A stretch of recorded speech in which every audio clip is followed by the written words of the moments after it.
Nosso evangelho de hoje é Marcos 1, de 40 a 45. Naquele tempo, um leproso chegou perto de Jesus e de joelhos pediu: Se queres, tens o poder de curar-me. Jesus, cheio de compaixão, estendeu a mão, tocou nele e disse: Eu quero, fica curado. No mesmo instante, a lepra desapareceu e ele ficou curado. Então Jesus o mandou logo embora, falando com firmeza: Não contes nada disso a ninguém. Vai, mostra-te ao sacerdote e oferece pela tua purificação o que Moisés ordenou como prova para eles. Ele foi e começou a contar e divulgar muito o fato.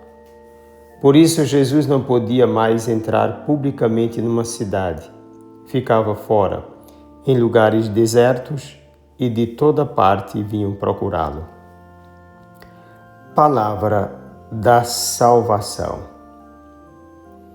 Um primeiro dado é a questão mesma do leproso. Não se diz aquele leproso, mas um leproso. Certamente o artigo indefinido quer indicar não somente alguém que foi liberto de uma doença, mas todo aquele que necessita de libertação em toda a sua realidade existencial. A lepra era uma doença terrível, não só pela doença em si, mas também pelo que foi montado a partir dela.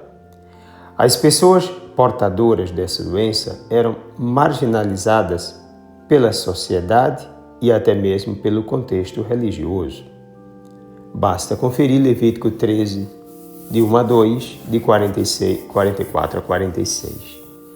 Pelo fato de ser uma doença transmissível, o contato deveria ser evitado como uma questão de saúde pública. Além disso, havia um discurso religioso deturpado quanto a quem se encontrava com tal doença. Aquele que estivesse com lepra manifestava, por isso mesmo, uma vida de pecado. Tal pessoa permanecia, portanto, sem contato físico, sem o carinho e a atenção de familiares e amigos, e era abandonada no lugar próprio dos leprosos. Se ficasse bom, deveria ser apresentado ao sacerdote no templo e depois retornar à sociedade. Caso contrário, morreria abandonado. Entre si, os leprosos formavam uma comunidade de rejeitados. Juntos, eram capazes de criar uma unidade fruto do sofrimento comum vivido. E aqui que está o detalhe. Podiam ser judeus e estrangeiros. Apesar das diferenças, mantinham-se unidos no mesmo objetivo e interesse de sobrevivência. Na dor, aprendiam o valor da unidade. Observe que judeu e pagão não se batiam. E agora, na doença, se unem. O sofrimento era-lhes uma verdadeira escola.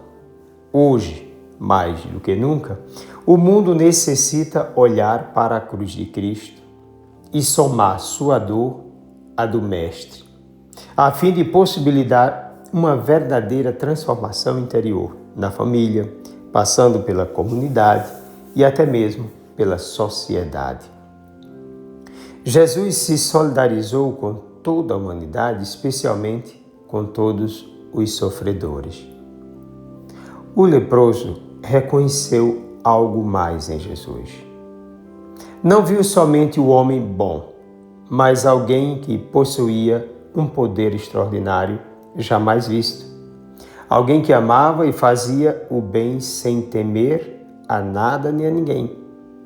Viu alguém capaz de fazer a diferença no mundo, viu o Filho de Deus. Por isso, seu primeiro gesto foi de humilhação total e reconhecimento do senhorio de Jesus sobre ele. Colocando-se de joelho, confirmou sua fé em Jesus. Disse ele: Se queres, tens o poder de curar-me. Demonstrando que o poder libertador vem somente de Jesus. Seu olhar foi tão forte na direção do Salvador que ele nem se lembrava da norma de não se aproximar de ninguém. Isso significa que somente Jesus Cristo é a norma absoluta para o cristão e para o mundo. Jesus teve compaixão daquele homem humilhado pela doença e pelos seus irmãos, uma clara demonstração de insatisfação com o código de pureza desumano, o qual, em nome de Deus, marginalizava e indiretamente matava as pessoas. Não temeu se misturar com aquele pecador nem carregar sua impureza sobre si, pois seu desejo era de libertação.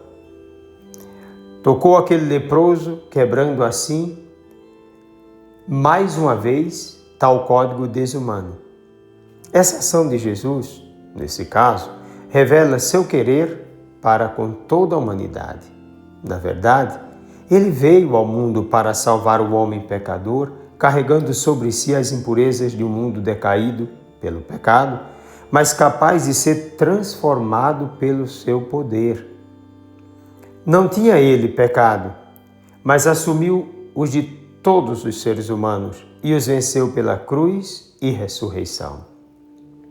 Sem ferir as determinações humanas, ordena aquele homem que vá se apresentar ao sacerdote, mas que não diga nada a ninguém sobre o ocorrido.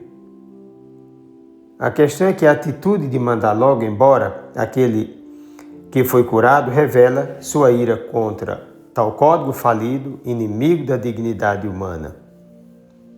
Aquele homem pareceu de fato desobediente. Assim que saiu de perto de Jesus, proclamou as maravilhas nele operadas. Como consequência, Jesus foi condenado pelo código de pureza, pelo fato de ter tocado um impuro. E por isso, já não podia entrar mais numa cidade. Mas o povo saiu ao seu encontro, pois nele, em Jesus Cristo, encontrou a verdadeira libertação e salvação vinda de Deus. Que Jesus Cristo toque você hoje. Desça sobre ti a bênção do Deus Todo-Poderoso, Pai, Filho e Espírito Santo. Um forte e carinhoso abraço.